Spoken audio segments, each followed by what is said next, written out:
You know what? This movie is pretty good. I've always known this movie existed, but I never just sat down to watch it, you know? But I wish I had. It's rare to see a film focus on its story more than how it looks nowadays. I'm looking at you, Pixar. Finding Dory did not amuse me. But is this film perfect? Oh no, it is not. But it's pretty damn good, so I'm gonna give it the review it deserves. Buckle up, ladies and gentlemen, because we are gonna talk about 9.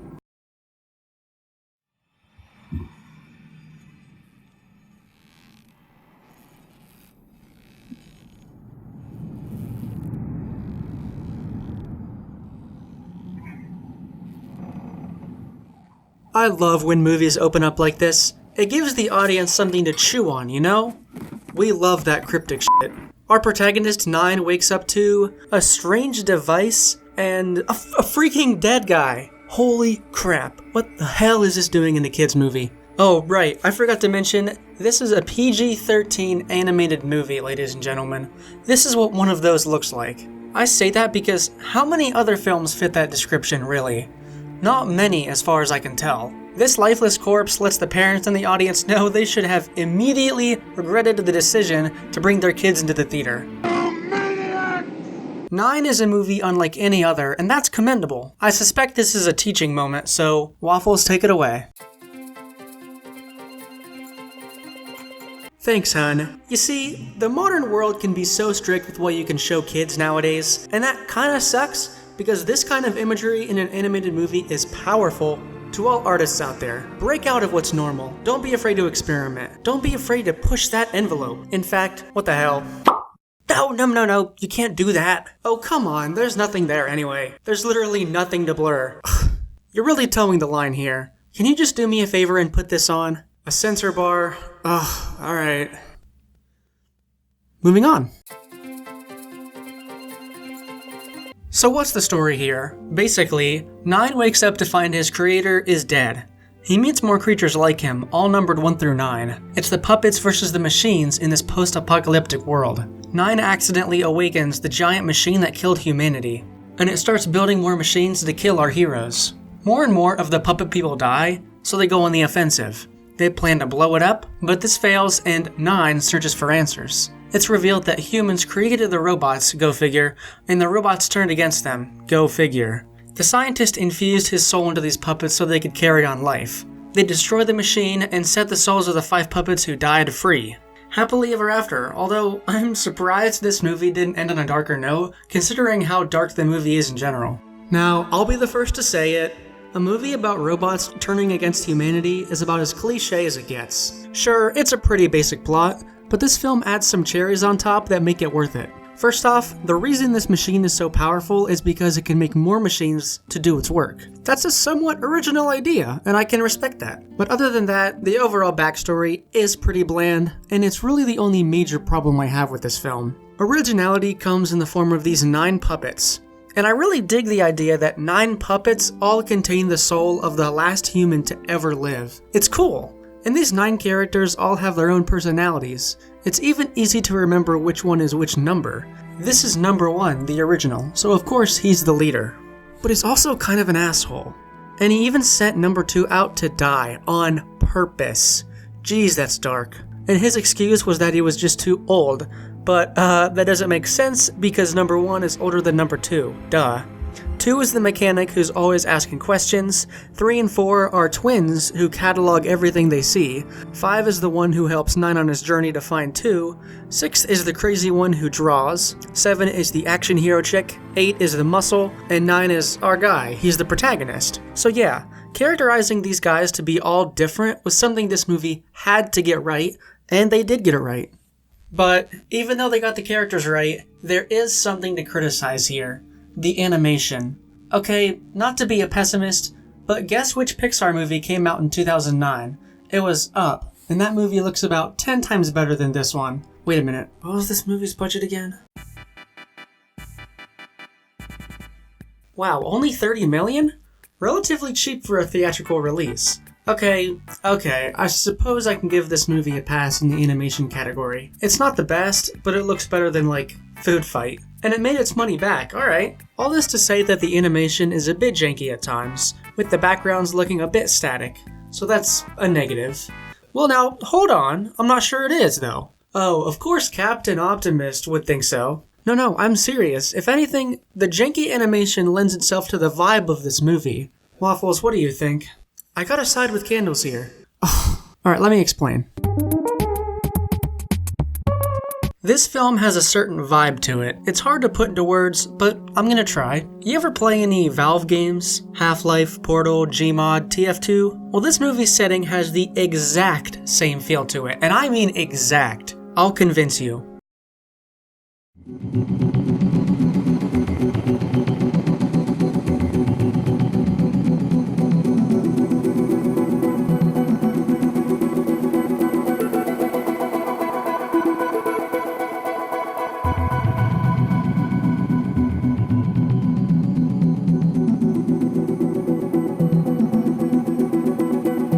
Oh my god.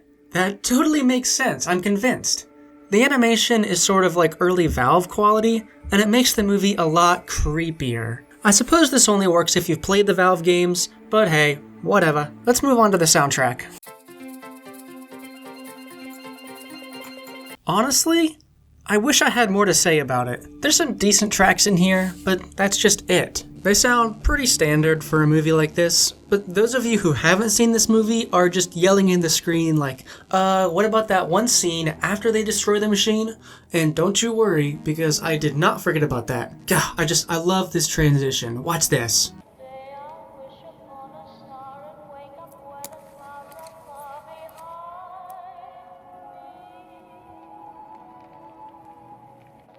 Troubles melt like lemon drops away above the chimney tops.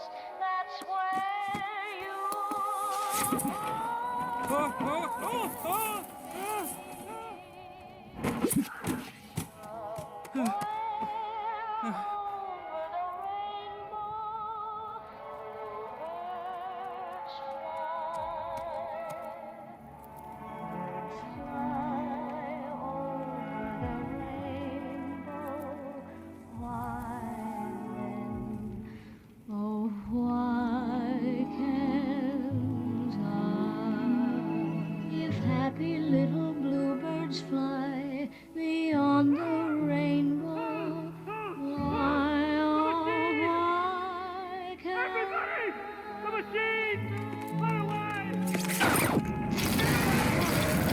Somewhere Over the Rainbow is a great song that can sound dark and dramatic. I just love how the machine rises up but you can barely see it or hear it. You don't hear it until it's super close. I wish movies did more stuff like this. Like, this would look out of place in your typical Marvel movie, but letting the song just kind of marinate in your head lets the audience have their own reaction. Like, this scene just could have been one of the protagonists saying, "I'm gonna go make sure it's dead," and then it can come back running. But for the most part, there's no dialogue. Movies nowadays need to get more creative with their transitions. Like, just imagine if Thanos got the gauntlet taken away from him in Infinity War, and he died. After a much needed rest and some celebrating, Iron Man tries to use it to get back home. And this song is playing up until the moment that the glove doesn't work. It's an illusion, and Thanos emerges from behind him and just stabs him. Like, what a cool way to reveal the villain isn't dead. So we're gonna cap this review with a positive takeaway. The designs of the creatures, because let me just say, this shit is the stuff of nightmares. You have the cat beast, the fabrication machine, the winged beast, and the creepiest of them all, Scary Pita Pocket. Okay, the real name is called the Seamstress, but, like, who let the Coraline designers into this production studio? In all seriousness, I love his design. His or her, whatever. It uses dead puppets to lure in others, like an anglerfish. Now that's creative. But it's not just the monsters that are cool. Did you know the official name for the puppets are Stitch Punks? Oh my god, that's awesome. It's kind of making me wish I made an outfit based on their design, but, again, whatever. So, all in all, 9 is a pretty good movie. It's not quite the cult classic I was hoping it would become for me, but that's alright. It's got the creative juices. I think it just could have used a bigger budget. But that's not on the filmmakers. I mean, I'm sure every director would prefer a bigger budget. It's kind of redundant to say, actually. This film set out to be one thing, a creepy kids movie, and it definitely succeeded in that regard. So what are the takeaways from this review? Waffles, if you please. Yep, sure. So today we learned that as a filmmaker, you shouldn't be afraid to try new things. Whether that be a transition or a darker tone, experimenting should be okay. I mean, Shrek was an experiment on rejecting typical fairy tale tropes, and look what that got us. Obviously, filmmakers have to listen to executives, but you don't have to suck up to them to succeed. Don't be a basic bitch in a pandering movie. Don't be the boss baby. Oh god, please don't be the boss baby. And we also learned to keep our clothes on, didn't we? Yes, I suppose so. Anyway, great movie.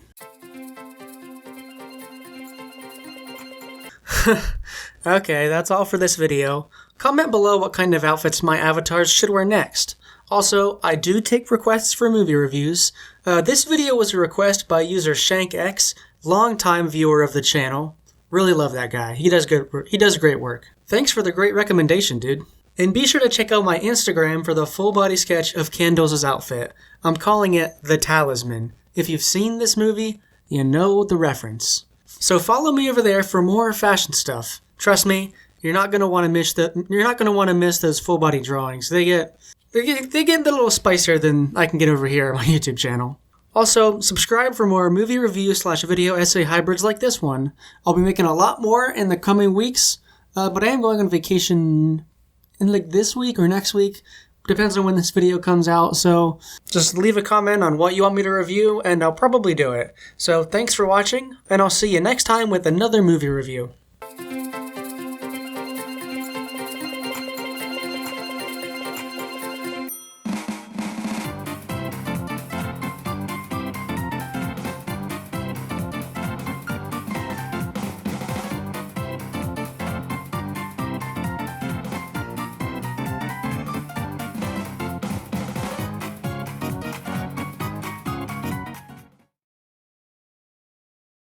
Oh, it looks like this movie came out on 9/9/2009.